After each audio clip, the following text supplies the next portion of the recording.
शैली। और ये व्याख्यान मेरे द्वारा रमाशंकर डिमरी, प्रवक्ता राजकीय इंटर कॉलेज किशोर द्वारा ऑनलाइन प्रेषित किया जा रहा है। हम आज पढ़ेंगे पाल शैली के बारे में। पाल शैली जिसका समय 730 ईस्वी से 1197 ईस्वी तक रहा, और इस पाल शैली को समझने के लिए सबसे पहले पाल साम्राज्य को समझना जरूरी है। पाल साम्राज्य का जो प्रथम राजा था, प्रथम शासक था, वो राजा गोपाल पाल थे। और इनके बाद, राजा गोपाल के बाद उनका पुत्र धर्मपाल राजा बना लगभग 810 ईस्वी में, जिसने भागलपुर में विक्रमशिला विश्वविद्यालय की स्थापना की। चित्रकला का आरंभ इनके काल से ही माना जाता है।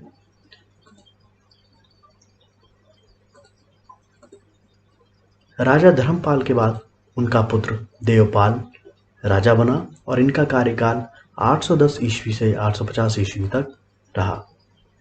राजा देवपाल के बाद उसका पुत्र नारायणपाल राजा बना और राजा नारायणपाल के बाद उनका पुत्र महिपाल।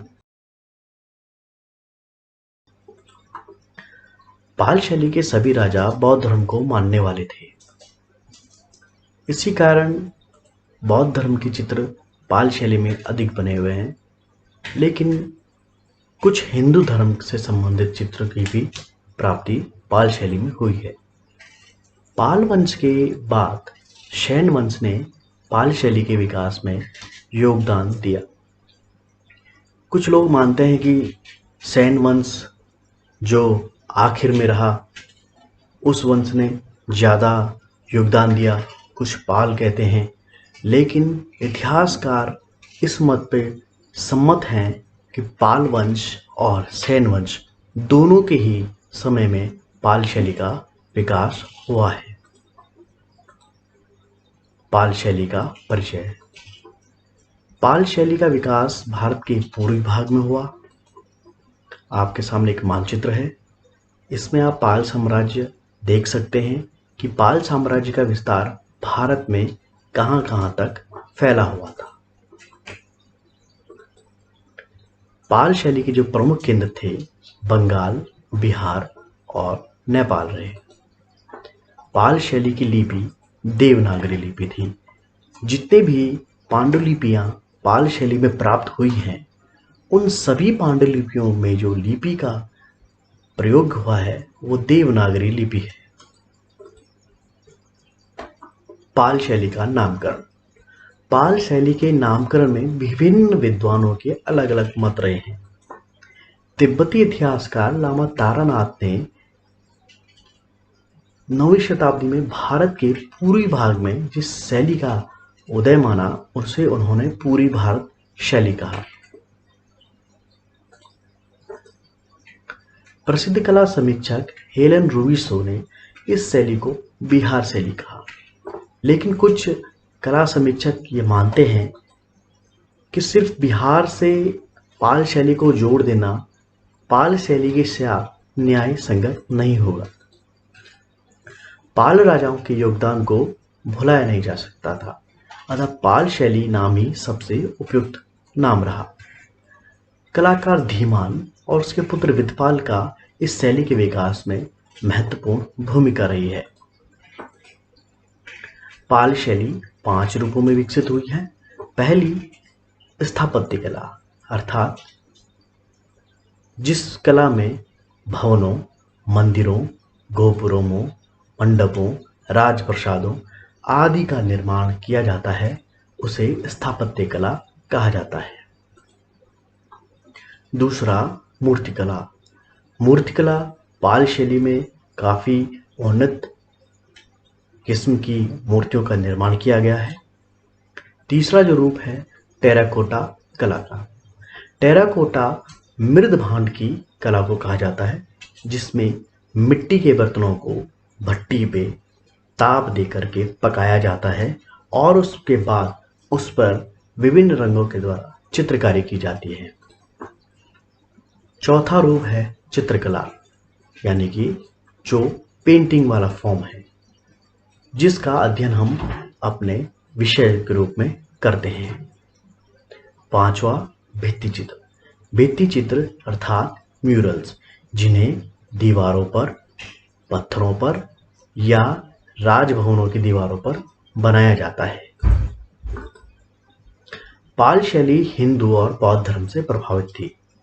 जैसा कि पहले हम देख चुके हैं, समझ चुके हैं कि पाल शैली के जितने भी शासक राजा हुए वो बौद्ध धर्मावलंबी थे, जिस कारण पाल शैली में बौद्ध धर्म से संबंधित चित्रों की प्रचुरता रही है।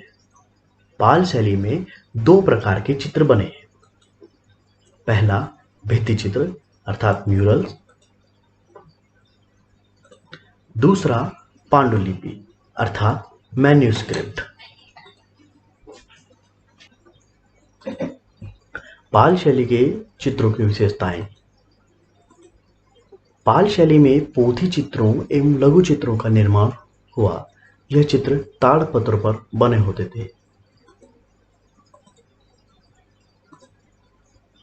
ताड़पत्र या तालपत्र उन्हें कहा जाता है जो ताड़ के पेड़ के द्वारा या ताड़ के पेड़ के जो पत्ते होते हैं उनके द्वारा जो पत्र बनाए जाते हैं, जिस पर चित्रकारी की जाती थी, जिस पर ग्रंथों का निर्माण किया जाता था, ग्रंथ लिखे जाते थे।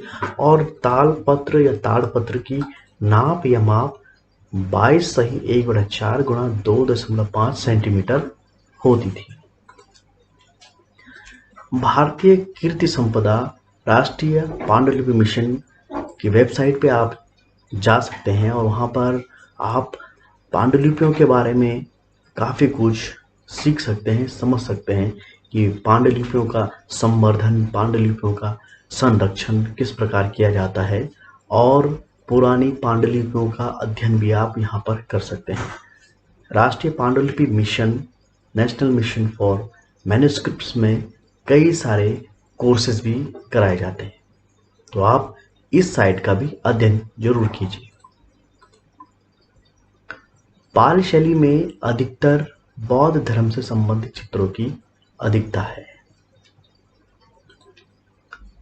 चेहरे सवा चश्म अधिक हैं, कहीं कहीं एक चश्म चेहरे का भी निर्माण हुआ है। नाक लंबी और आंखें बड़ी बड़ी दिखाई गई हैं। इन चित्रों में अजंता की झलक दिखाई देती है, लेकिन चित्रों में गिरावट है। जैसा कि हम पढ़ते आते हैं, अध्ययन करते रहे हैं कि अजंता शैली के बाद भारत में चित्रकला का स्तर निम्नतर गिरता गया, तो ये गिरावट पाल शैली में भी देखने को मिली। कुछ विद्वान इस शैली को नाग शैली भी मानते हैं, जिसका उल्लेख लामा तारानाथ ने अपने ग्रंथों में किया है। काले रंग से रेखाएं खींची गई हैं पाल शैली में, जो किसी निब या नुकीली वस्तु से खींची प्रतीत होती है। प्रकृति चित्रण में कदली या नारियल पेड़ों को ही बनाया गया है। आकाश नहीं बनाया गया, केवल आकृतियां बनाई गई हैं। पृष्ठभूमि पर ज्यादा प्रयोग नहीं किया गया। प्रधान आकृतियों के अतिरिक्त पृष्ठभूमि में अधिक काम नहीं किया गया है। पाल शैली में भित्ति चित्रण की विशेषताएं